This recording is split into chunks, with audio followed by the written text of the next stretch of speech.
Hello and welcome to my next video, and this was the harder one for me to do. This one and my sibling estrangement are pretty tough ones for me to do. So when you think of The Hand That Rocks the Cradle, now that was a movie, right, and not a good one. But also normally in normal families, the hand rocking the cradle is your mom, and the connotations of mom is how kind and how loving, and in my world, it just wasn't, and it never was, and it isn't, and she's 88, and it never will be, because at this point, I can't see anything changing. I'm 60, and nothing has changed in 60 years. If I go back into my remembering, I was the eldest daughter, and the second child in a sibling set of 5 kids. My oldest brother was 4 years older. There was 3 kids in the middle, and youngest sister was 4 years younger than the next one up. And let's see. Anything I remember from before 8 was just stories that were told to me. I have absolutely no memory of anything then. My first memory was my next sister and I.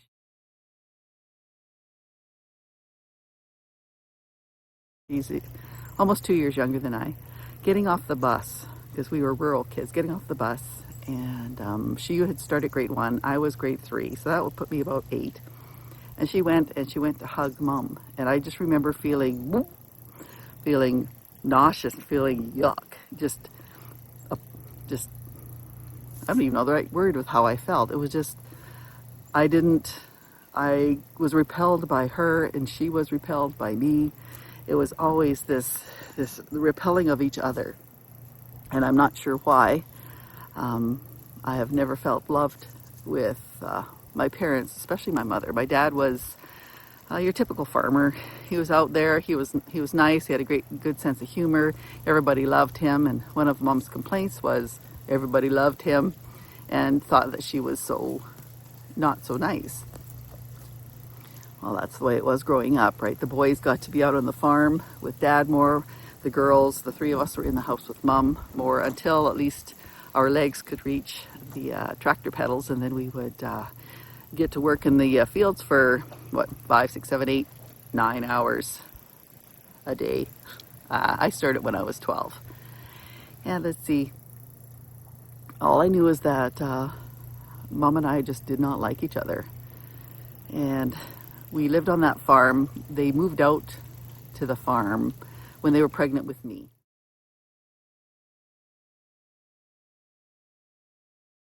They had immigrated from Europe, Germany, Poland, Ukraine, wherever the borders happened to be changing in there, and moved to Calgary and had my older brother there. And then Dad wanted his dream of being a farmer. Mom hated that dream, so out they came and settled onto a farm. And Dad was not a good farmer. He was kind of a procrastinating, unlucky farmer. Nothing really went right. We were always very, very poor. The bathroom was the outhouse outside. Baths were once a week, and we all shared the bath water. Water was boiled up on a stove and put in. The bathing went from youngest to oldest, that kind of a thing. So yeah, and Mom was just miserable out there. Just, that was not the life that she had dreamed. She was a city girl. She likes the coffee clutches. She likes all that kind of stuff. And she was just miserable out there on the farm for most of my 60 years. I mean, that changed about 15 years ago, but most of that, she was an unhappy person, and she rained her unhappiness out on her kids, which I don't even think she's ever wanted her kids. I think she had them because that's what you did, and they needed help on the farm, so then there was 5 of us. But she did not enjoy any of her children. She didn't enjoy her grandchildren when they were young. She likes it now that they are 41 and under and adults, and kind of going there and giving her honors or whatever it is in her mind. She's fine with that, but the grandchildren piece of it, she did not enjoy, didn't want, wouldn't help with any of it. We would come out to the farm to, let's say, paint Dad's barn. And we would have to have all of our kids with us while we painted the barn, because Mom was not going to help out in that area at all. And that's kind of how it always was. She was just not a happy woman. I grew up in a household, was very strict, religious, very punitive. I was frequently hit, slapped, belted. If you say something, for instance, my sister had mentioned, Mom, you have a bunch of moles on your neck. Well, that warranted getting a belting for her, because Mom says she only had 5 and not a bunch, and therefore you're lying and exaggerating, and so you're going to get a belt for it. And that's how that was. I got hit upside the head for leaving one piece of lint on the floor under a curtain in my room. She hauls me in. Did you clean the room? I said, well, I'm not lying. Yes, I did. And she asked me again. When you get asked again, you know there's a problem. And I said, yes, I did. And so she takes me over to the curtain, lifts it up, and there's this one little fleck of lint. And she asked me again, did you vacuum the floor? I said, yes, I vacuumed the floor. Whap! And that's how that was for me. It was frequent. Now, as we talked amongst ourselves when we all got along, that kind of punishment was done lesser and lesser as the kids got younger. Gordon got it quite frequently. He is my older brother. My next sister, she did get it, and I did try to protect her from some of it. And I'll tell a bit about those stories later. My youngest brother, he was low flying. He was low flying so that he wouldn't get caught. And so he didn't get it much at all. And in speaking to my youngest sister, I think she received 1 belting in her life. But I was target, and it's always been. And I was the blame for anything that goes wrong in the family. I was worse and worse all the time. And she had the Bible verses to prove it, and she would come flying in as I go catch all my notes. Missed all that. Lost it. Talking about my youngest brother, and now the 3 in the middle, we were close. Myself, my next sister, and the low-flying brother were close for up until 5 years ago. But I'm working on the parent piece right now. And let's see here. At age 12, I had written a letter to a boy in my class. The dad was the bus driver, and they had moved the bus route so that I was being moved to a different school, and I was heartbroken. And so I had written this boy in my class, who was cute, if his dad could please make it all go back so that I could go back to the school. I ended up the letter saying, I love you. Well, Mom found the letter because she does snoop through our drawers. She snoops through our purses. Did that when we were adults. And she found the letter, and she read it the next morning at the breakfast table to humiliate, and had me throw it in the garbage. I later snuck it out of the garbage, and I burnt it at the burning barrel. And indeed, she asked me the next day to dig it out of the garbage, and I could not. And then she started calling me whore because I said I love you to this boy, and I was, 12? Never had a boyfriend, never kissed a boy, never anything. Totally innocent, but I was a whore with a German accent. And yeah, and that's one memory I just can't get out of my head, that. Oh, and another issue in my family was there's a little bit of perversion going on in there, right? The uncles like playing kisses for quarters, where we would get put on their laps and kiss them, and for each kiss you get a quarter. I did not like to participate. It grossed me out. It freaked me out. And my father also had a cousin that lived about 4 miles away. Anyway, he was a frequent visitor, and he was a groper. Groped all the girls, groped the women. He would measure a girl's breasts against the size of their mother's. That kind of stuff, right? You're not as big as your mother. Grope, all that kind of stuff. And he would also be found to be having sex against a tree with somebody that wasn't his wife in my parents' yard. And they allowed it to happen. They never protected us girls. And I would, when any of these men would come over, I would hide underneath my bed. And because I was just freaked out. And I would get hauled out and I would get belted because I didn't greet these men properly. And that's how I grew up on that one. So sexual abuse, physical abuse, mental abuse, spiritual abuse, we're always going to hell. I'm always being seen poorly in the eyes of God through my parents, my mother especially, who is perfect. She has said she is perfect. She has never erred or sinned once in her life. In fact, she will tell anybody who comes to visit. Now, if I brought you to my house for the first visit, you would hear this. She would say that her and Dad will be ruling over other Christians in heaven because they are just that righteous. And so it's like, shades of narcissism. No, nobody's been diagnosed, but oh my goodness, it's kind of obvious. Oh, let's see. As on the whore thing, well, of course you feel like shit yourself. You're not worthy of love. You're not worthy of anything because your parents certainly don't say it. And Dad's not defending at all. And I remember as an adult, I confronted Mom and Dad on why they didn't save us from Dad's cousin. Why? Why did they allow this man in our home over and over again around us girls? And Mom had the weirdest reaction. She just giggled and said, that's just the way he is. And oh my, I'm like, because at that point I had a daughter, and there's no way in hell I would allow a person like that around a child of mine, boy or girl. There's just no way. That shows up at all, you're out of my life, hell, you're arrested. But not so when I was growing up. And so fast forward to 17, I get my first boyfriend from youth group. And he's the first guy to ever say he loved me. I got pregnant. We ended up eloping because, well, I didn't want to be belted for being pregnant.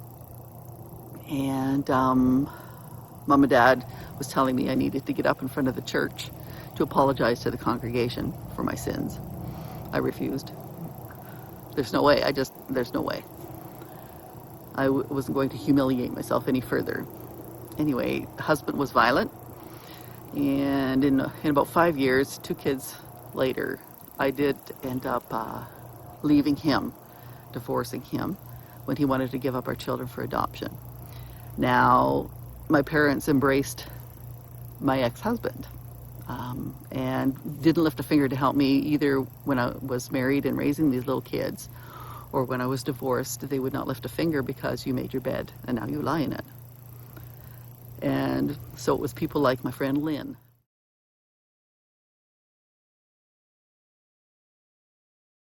Who came and saved me, literally. And the story is in past videos.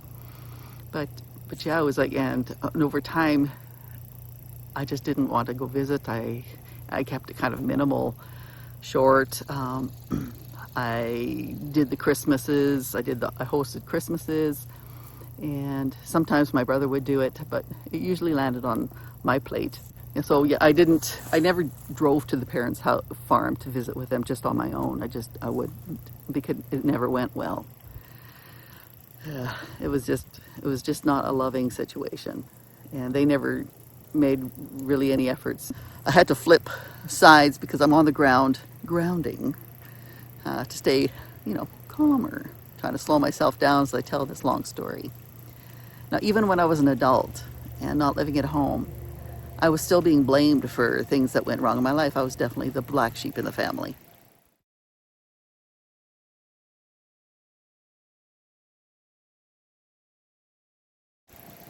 Two examples, and it had to do with my youngest sister.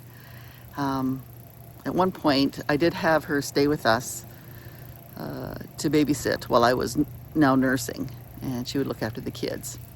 And her concern was she wanted to leave the farm, but she was concerned because Mom and Dad would take her money, and truly they would, if they found it.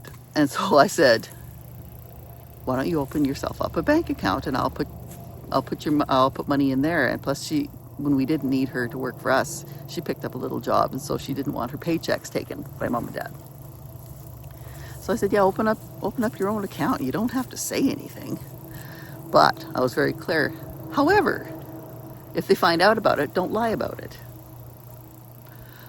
Well, guess what? My little sister decided she had to have fancy boots. So much for saving up to leave the farm. She had to have fancy boots, but how do you explain to your parents where these fancy boots came from when you had no money? Well, it's Annette. It's her fault. She told me to lie. So then I got the calls and I got told I was teaching my sister to lie, and I was taking the jewels out of her crown that she was supposed to get up in heaven, and on it went. Years later, she confessed. The parents didn't make it right with me. They never mentioned it. They never apologized.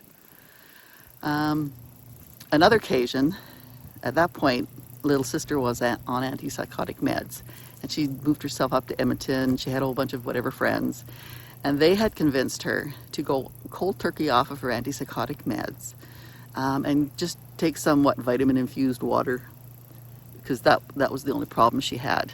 So, as you can well imagine, she goes off these meds. Mentally, her cheese slides off the toast, and she's lost her mind. Now, she was going to mom and dad. She was jumping in the bed between them, and mom was angry because it was my fault. Now, I hadn't talked to my sister in 2 years before this, because she was rude and angry and abusive, and I'm like, unless you're going to be not abusive, I just don't want to talk to you. So it was 2 years at that point, and yet it was my fault. It didn't matter that I hadn't seen her. It had somehow to do with me, because I was an RN, and somehow my information would have made its way around the family to her. It had to be me. As an RN, that is the last thing that I would advise anybody to do. You do not come off of any of these medications cold turkey. It's under a doctor's supervision and slowly. I know this, but yet I got blamed for it. So I was just the handy-dandy person to just put it all on and blame. And then came the triggering event.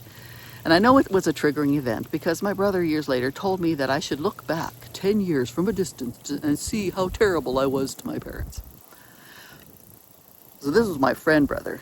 Anyway, 10 years ago, well, it was longer than that. It was 12 years ago now. Owen and I had gotten together, and we had purchased a home together. Now, it was huge, and it was beautiful, and it had a swirling staircase, and it was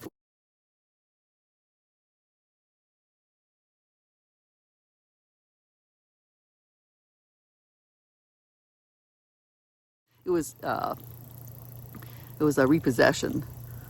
Repossession? Is that the word? Anyway, we got it for a really good deal, and our plans were to renovate and sell it.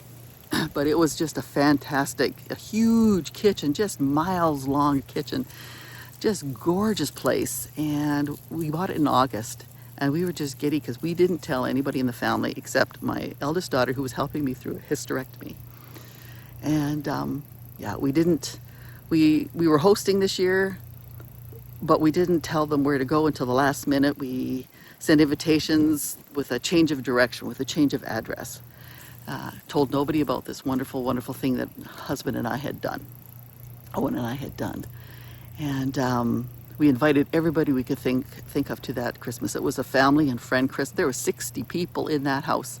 The house is 3 levels. There was tables set up everywhere. It was just, we were just giddy with excitement. We just, wait till they see. This is going to be so fantastic. Until it wasn't. 2 of the guests I had in that home was my friend Lavinia that I have mentioned, and an elderly lady from the nursing home where I worked. And it was just 2 blocks up the road from where we lived. And she was a dear friend of mine, so I invited her to this Christmas too, because when do they get out? I thought I was doing a good thing. I mean, I collected her. We built a ramp so that this wheelchair could come up into our house. And now these 2 women are my mother's age. These 2 women are religious Christian types that our mom claims to be. So I thought, wonderful, friends. Shall she have friends to meet, to get to know? Because, well, people are dying off. And so she would have some friends that she could have. found out she was angry. She was so angry at me because she was the matriarch and I was somehow usurping her role by having these two women there. And she was furious when I had left, and we had a taxi to move the lady with wheelchair back to the continuing care facility. And I went in, quickly helped her change because of me, I made it late for all the nursing staff. So I helped that out and I just ran back home. She was furious because I wasn't there to sit at her feet. Now, all of her other family was there. The siblings were there, the grandchildren were there. She had a pile of family around, but because I wasn't there, she was so angry with me. Didn't know about that for 2 years. The next year, my brother hosted because the wife had him buy a new home because she wanted one like the one we had just bought. So they hosted Christmas the second year. The year after that, I always send out invitations somewhere in September so that everybody can put us on the calendar. We usually picked like a couple of weeks before Christmas just to not interfere with anybody else's plans, because December is a busy month. And send out all the invitations, no response. In there, just about half a year before, we had Jasmine placed with us by social services. And a couple of months before Christmas was due to be at our house again, and we had still not received a response from my family, we had a meeting at my brother's place just on how to handle stuff because of Jasmine and whatnot. And Dad sits down at the table with the rest of us and says, "So it is agreed, you will give Jasmine back to her mother." He would not listen, that this is not how it's done. Legally, we cannot just take this child back to whom she was removed. That was not our role, that is not our place, it's against the law, it's all sorts of things. Wouldn't listen. Therefore, we stole the child from our sister. After my oldest kids and myself, we all left, my mother went into her purse and handed out all her Christmas cards. This was November. She's never done that. It was always at the Christmas party in December that she gave out all the money gifts to everybody. This was in November. She waited till we were gone. She passed them all out to who was left, keeping us out of it. And of course, my brother told me all about it. And it's like, well, I got the message. It was a heck of a slap to the face. And that was the last time pretty much the last time I've had anything to do with them. And they've not accepted any invitations. They haven't let me know when anything has been to their place. They've had family functions. They've had family come from Uganda. And I never knew anything about it until pictures on social media. So never invited to anything. And they wouldn't come to anything of mine. The vacation rental, when we used to visit that when I was nursing, they have never been there. They have no interest in seeing it. This place that we have here, they have never been to. They've been invited, but they've never come. And they don't want to come. They have no desire to come.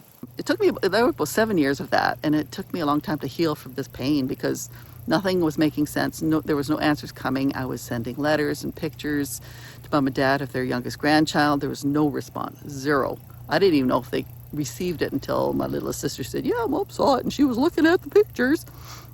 I didn't know anything about it. 2 years ago, Dad was, he's got CHF and he was dying. I received a call to come see him at the hospital to give my goodbyes. So after all these years of not seeing anybody, and I heard about this great big huge group of the family out in the waiting room, I felt sick wanting to, because it's so stressful to even go with these people that all of them at that point wanted nothing to do with me. And so I went. My daughter and her husband kind of guarded the ER doors, and I went in to see Dad and to say my goodbyes. He was on morphine, on high oxygen, and he seemed happy to see me. He said he loved me. I asked him if he was ready right? And he said he was to go. And I said, well, when it's my time to leave, could he come and get me? And he said he would. And then he said he was tired and he wanted to, nap some more. So now the family in the waiting room was off to the right. The front door out into the parking lot was off to the left. And I went off to the left. I couldn't bear at any point, at that point, having to deal with any of the other part of my family, because this was just hard enough. Now, before that, I didn't think Dad cared, because he has never made any effort. He's never reached out. He knows my phone number. He's kind of in lockstep with Mom now in behaviors. I went to facilitate a visitation between Jasmine and my youngest sister, and Dad was there. He was repairing something because she's living in his rental. And he walked right past me, barely a look or nothing, and just left. He could have stayed. He hadn't seen me in, 5-6 years. He could have stayed. Mom wasn't around. It wouldn't have pissed her off, but he left, and he didn't show like he gave a shit. So what he said in that dying bed, it was the ICU, meant so much to me. So yeah, I went out to the car, bawled my face off, and then went home. Found out that Mom was furious because I did not come in and say anything to her at that point. She was furious that at 11 o'clock at night, when I came in there, I didn't bring Jasmine with. Jasmine, who, last time she seen her grandparents, she was 2, so she has no memory of them. They have not shown any interest or care.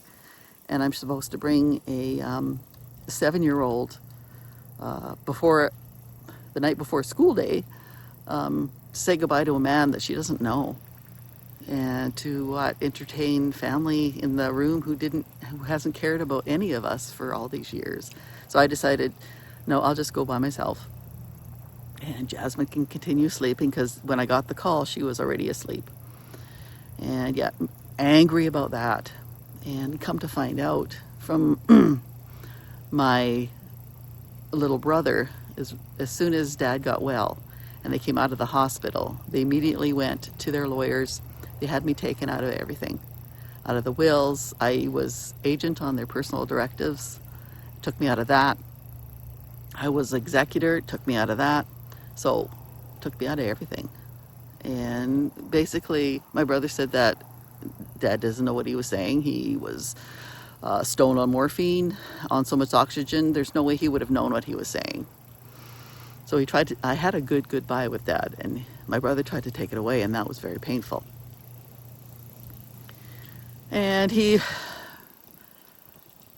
there's been no attempt. My phone isn't blocked. There's nothing. There's been no trying. So I thought after finding out what happened after he left hospital, I decided I need to heal from this, because this has just gone back to the well. The wound has been ripped right back open again. The shunning is continuing. Nothing has changed.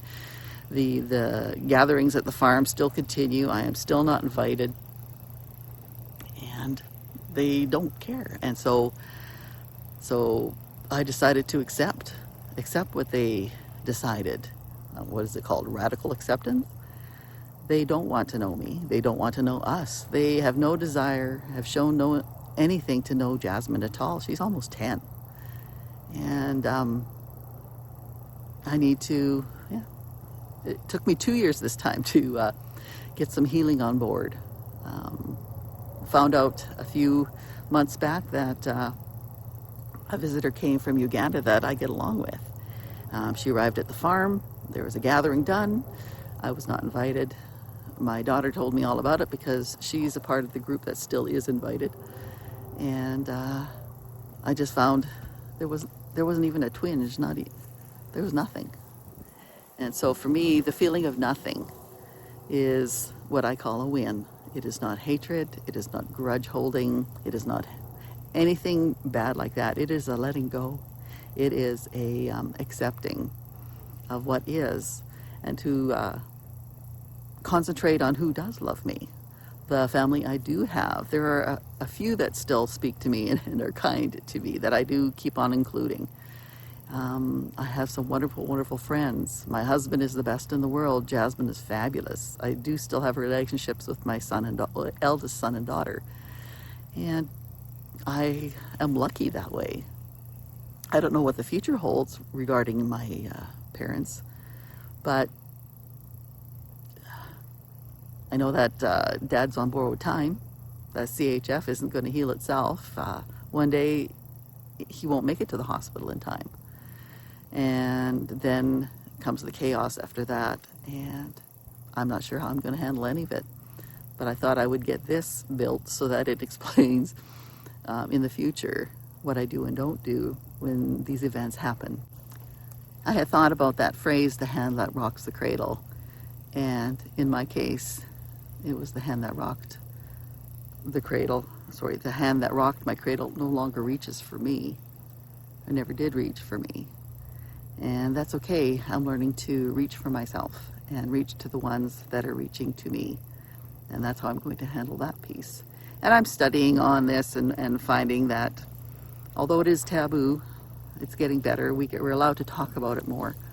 The ones that are, well, it's your only parent, you're going to be sorry. Well, I'm their daughter. They can also be sorry, right? I won't put myself where I am not wanted. And in fact, openly shunned. So this is me just getting on with my life and moving forward and building a life that I am just loving. It is beautiful, beautiful out here. It is healing out here. I'm just a really lucky girl.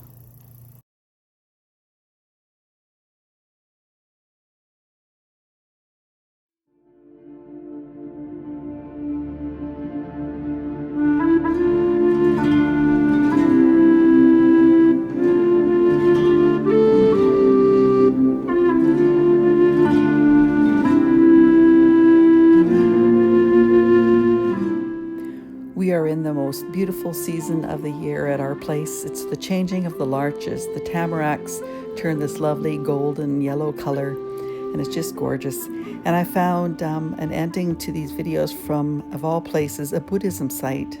And it says that one of the hardest truths in life is knowing when to walk away.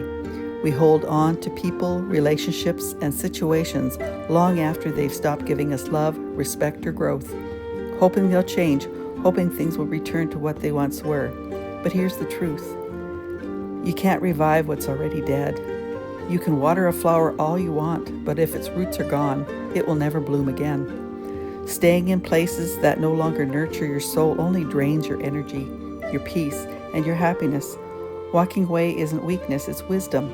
It's the moment you finally choose yourself over pain. Protect your heart, value your peace. Trust that endings create space for new beginnings.